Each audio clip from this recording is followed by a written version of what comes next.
चलिए दोस्तों, एक बहुत ही इंपॉर्टेंट विषय पर डिस्कशन करते हैं।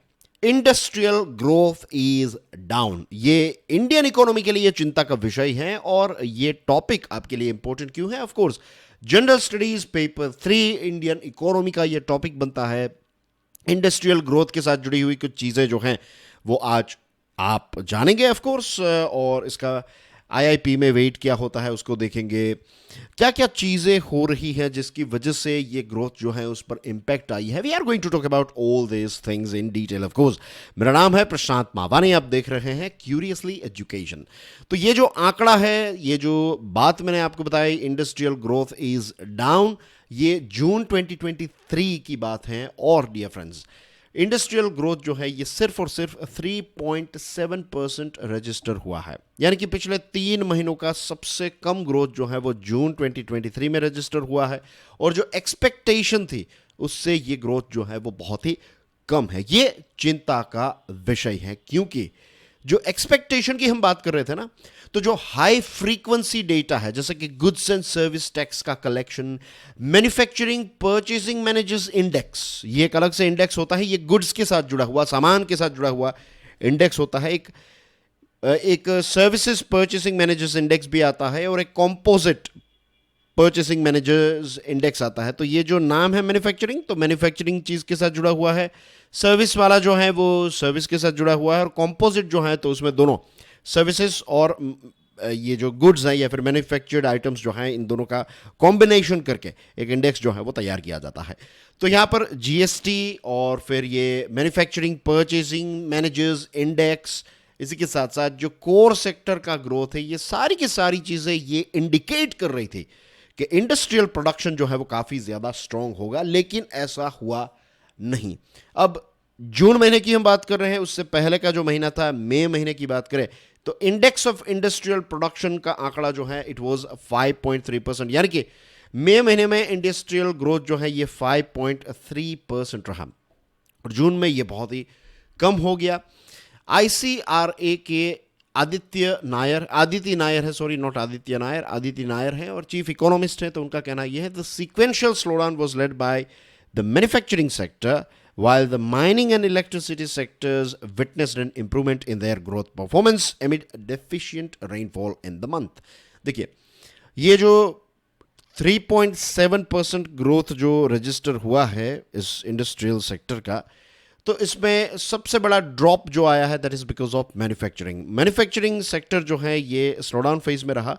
माइनिंग और इलेक्ट्रिसिटी जो हैं ये थोड़े अप रहे, राइट, क्योंकि रेनफॉल कम हुआ है। अगर रेनफॉल होता है तो माइनिंग सेक्टर जो है वो थोड़ा डाउन हो जाता है, क्योंकि उस समय पर माइनिंग करना जो है वो डिफिकल्ट हो जाता है और इलेक्ट्रिसिटी की डिमांड जो है वो भी थोड़ी बहुत कम हो जाती है। लेकिन अभी बारिश नहीं हो रही है बहुत सारी जगहों पर, तो गर्मी भी है, तो इसकी वजह से इलेक्ट्रिसिटी की डिमांड जो है वो थोड़ी ज़्यादा है। तो ये कुछ रीजंस है, प्राइमरी रीजंस है, जिनकी वजह से माइनिंग और इलेक्ट्रिसिटी सेक्टर जो है वो थोड़ा अच्छा परफॉर्म कर रहे हैं।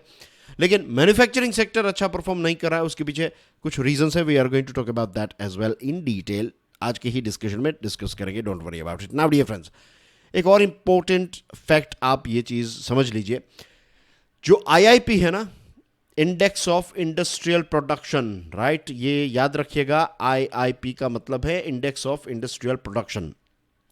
तो इसमें मैन्युफैक्चरिंग का वेट कितना है? 77.6%। इसको क्लियरली लायंस शेयर ही हमें कहना पड़ेगा, राइट। यानी कि मैन्युफैक्चरिंग अगर अप होगा तो आईआईपी अप होगा, मैन्युफैक्चरिंग अगर डाउन होगा तो आईआईपी डाउन होगा, क्योंकि टोटल आईआईपी जो है उसमें 77.6% वेट तो सिर्फ मैन्युफैक्चरिंग का है। तो अगर माइनिंग और इलेक्ट्रिसिटी में थोड़ा बहुत अप भी हमें देखने को मिला, थोड़ा बहुत उछाल भी उसमें आता है, तो आईआईपी पर उतना ज़्यादा प्रभाव जो है वो देखने को नहीं मिलता है। एंड वाइस वर्सा, अगर मैन्युफैक्चरिंग जो है वो थोड़ा बहुत भी डाउन होता है तो आईआईपी जो है वो डाउन हो जाता है, इजंट इट। तो जून में 3.1% and this is the slowest in 3 months, जैसे मैंने आपको बताया। इलेक्ट्रिसिटी की बात करें तो इलेक्ट्रिसिटी लेट्स से इसका एक्सपांशन हुआ 4.2% से। Let me write down E here for electricity. और माइनिंग की बात करें तो माइनिंग ने 7.6% जितना ग्रोथ रजिस्टर किया है, बट जैसे मैंने आपको बताया इसकी कोई उतनी खास इंपैक्ट हमें देखने को नहीं मिलती है because of the less weightage. Chief economist हैं क्रिसिल के डी के जोशी, उन्होंने कहा This manufacturing growth was lower than market expectations and in contrast with the S&P Purchasing Managers Index, which had printed a very positive 57.8 in June. जो expectation थी उससे ये industrial growth बहुत ही कम रहा है. देखिए S&P Purchasing Managers Index जो है तो ये 57.8 रहा जून में. जब ये 50 से जितना बढ़ता है आगे बढ़ता है 51, 52, 55, 58, राइट. तो दैट मीन्स कि ये मैन्युफैक्चरिंग जो है वो ग्रो कर रहा है या फिर एक्सपांशन हो रहा है, और जितना 50 के नज़दीक आएगा उसका मतलब है कि कॉन्ट्रैक्शन हो रहा है. तो यहाँ पर एक्सपांशन हुआ है, राइट, परचेसिंग मैनेजर्स इंडेक्स में. उसके बावजूद भी ग्रोथ का आंकड़ा जो है वो काफ़ी ज़्यादा कम हुआ है. कैपिटल गुड्स की अगर हम बात करें तो production of capital goods dropped sharply to 2.2% in June from 8.1% in May. अब देखिए मई महीने में जो कैपिटल गुड्स है उसका प्रोडक्शन कितना अच्छा था, और जून में एक महीने के बाद ये ऑल ऑफ द सडन गिर गया, 2.2% हो गया. इसका मतलब ये है कि जो इन्वेस्टमेंट की बात हो रही है कि इन्वेस्टमेंट की जो साइकिल है वो तेज़ हो रही है या फिर इन्वेस्टमेंट जो है वो बढ़ रहा है, that is not right. Right, that is means ये जो डेटा है इससे यही सजेशन मीन्स यही चीज़ क्लियर होती है. अगर इन्वेस्टमेंट बढ़ता तो ऑफकोर्स प्रोडक्शन, ये कैपिटल गुड्स का प्रोडक्शन जो है वो भी बढ़ता, लेकिन ऐसा देखने को नहीं मिला है. Right, reserve bank of India के जो गवर्नर हैं, आरबीआई के गवर्नर शक्तिकांता दास, तो अभी कल ही वो वीडियो हमने डिस्कस किया था, इज इट, ये जो बाई मंथली पॉलिसी आई है तो उसका डिस्कशन हमने किया था. तो ये जो पूरी स्पीच थी उनकी, तो उन्होंने ये भी बताया कि इन्वेस्टमेंट जो है वो बड़ा है एंड थिंग्स लाइक दैट. लेकिन जून महीने का और मई और जून का अगर हम आंकड़ा देखें तो मीन्स यही हाईलाइट होता है, यही सजेशन मिलता है कि इन्वेस्टमेंट इनफैक्ट ड्रॉप हुआ है. एक्सपर्ट्स जो हैं उनका कहना ये है कि ड्रॉप की वजह नंबर 1 है वीकनेस इन एक्सपोर्ट्स. राइट, अभी यूएसए, यूरोपियन यूनियन जैसी बड़ी मार्केट्स जो हैं यहाँ पर रिसेशन जैसी सिचुएशन चल रही. दूसरी चीज़, महंगाई बहुत ज़्यादा है हमारे देश में भी और दुनिया में भी, और मॉनसून को लेकर हमारे देश में भी चिंता के बादल जो हैं वो छाए हुए हैं. मॉनसून के बादल नहीं छा रहे हैं लेकिन चिंता के बादल जो हैं वो डेफिनेटली छा रहे हैं. इन्फ्लेशन की बात करें तो फूड प्राइसेस बहुत ज़्यादा होने की वजह से वेजिटेबल्स, ऑफ कोर्स आपको पता होगा टमाटर की प्राइस जो है वो काफ़ी ज़्यादा हो गई थी, और सिर्फ टमाटर नहीं, इन जनरल वेजिटेबल्स जो हैं उसकी प्राइस बढ़ जाती है ड्यूरिंग मॉनसून. तो इसकी वजह से भी इन्फ्लेशन जो है वो काफ़ी ज़्यादा बढ़ चुका था, और ये टेम्पररी इन्फ्लेशन होता है, थोड़े समय के बाद ये ड्रॉप डाउन हो जाएगा जब ये सारी चीज़ों की सप्लाई जो है वो मार्केट में होने लगेगी, अच्छी क्वांटिटी में टमाटर और दूसरे वेजिटेबल्स आने लगेंगे, तो फिर प्राइस जो है वो ऑटोमेटिकली ड्रॉप हो जाएगी. तो yes, we can not ignore this thing. Inflation की वजह से भी डिमांड जो है, डोमेस्टिक डिमांड जो है वो कम रही है, तो it is like a headwind. और वेदर रिलेटेड अनसर्टिनिटीज़ हैं. अल नीनियो वाला साल है 2023. अब आप देखिए कुछ जगहों पर स्टार्टिंग के टाइम पर बहुत ज़्यादा बारिश हुई, राइट, अर्बन फ्लड्स आ गए, और अब बारिश जो है सिर्फ काले बादल के नाम पर सिर्फ ड्रामा चल रहा है, कोई बारिश नहीं हो रही है. I'll give you one example of my city. आपका सिटी कौन सा है बताइएगा मुझे. I would love to hear from you कि आपके सिटी में क्या सिचुएशन है.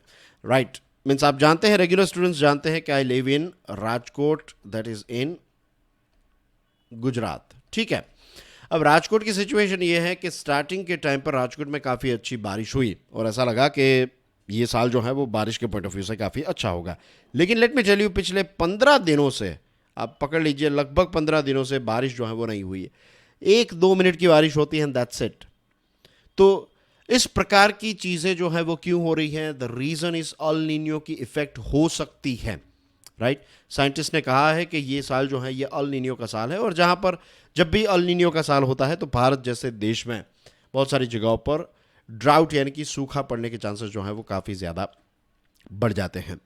रही बात मर्चेंडाइज एक्सपोर्ट्स की, तो जून महीने में इसमें 22% जितना ड्रॉप देखने को मिला है, और इसका पीछे मेन रीज़न जो है वो यही है, जो की डेस्टिनेशंस हैं जैसे यूएसए, यूरोपियन यूनियन, यहाँ पर रिसेशन जैसी सिचुएशन है. राइट, यूएसए तो इनफैक्ट माइल्ड रिसेशन में भी चल रहा है, ऐसा भी रिपोर्ट मैंने पढ़ा था. तो ये चीज़ों की वजह से वहाँ पर से ऑर्डर्स जो हैं वो नहीं आ रहे हैं. इंडिया रेटिंग्स जो है उनका कहना यह है the ongoing pattern of recovery is still not broad based recovery में take longer as spike in inflation in July और August 2023 is expected to adversely impact consumer goods production. Inflation की वजह से डिमांड कम होगी और इसकी वजह से ये 2 महीने जुलाई और अगस्त का जो आंकड़ा आएगा वो कम ही आने वाला है। ICRA का एक्सपेक्टेशन ये है जुलाई के लिए कि इंडस्ट्रियल ग्रोथ जो है वो समवेयर अराउंड 4 to 6% रहेगा, लेकिन मुझे लगता है कि शायद उतना भी ना हो, मीन्स 4 के आसपास होगा, 6 तक पहुंचे ऐसा मुझे नहीं लगता है। And that's everything in today's discussion dear friends. I hope आज की इस डिस्कशन से आपको इंडस्ट्रियल ग्रोथ के साथ जुड़ी हुई बहुत सारी चीज़ें पता चली होगी। This is Prashant Mawani, you are watching curiously education. Video पसंद आया हो तो hit the like button, video को दूसरे स्टूडेंट्स के साथ शेयर जरूर करें और हमारी चैनल क्यूरियसली एजुकेशन को सब्सक्राइब करना ना भूलें। Thank you very much, God bless you all for your love and support. जय हिंद।